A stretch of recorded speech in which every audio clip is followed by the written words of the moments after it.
How to reply to a comment on Instagram story. In this video, I'll show you guys how you can easily send a reply to any kind of comment on your Instagram story. First off, open up your Instagram application and make sure that you are logged into your account. Then you just have to simply go ahead and tap on the profile icon at the bottom right to head over to your story. So to view your story, tap on your profile icon if you've posted any, and then you'll be able to see your story. Now you can see who liked your story by tapping on the bottom left on the profile icons, and you'll be able to see who has viewed your story.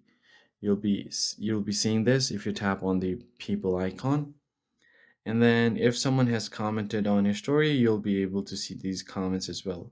So in order to reply to the story, you'll find this reply icon, just tap on it, and then you can reply to them something like this.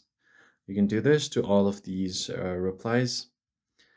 And then that's pretty much it. That's how you basically reply to someone's story, someone's comment on your Instagram story. That's it for this video, guys. I hope it was helpful. I'll catch you on the next one.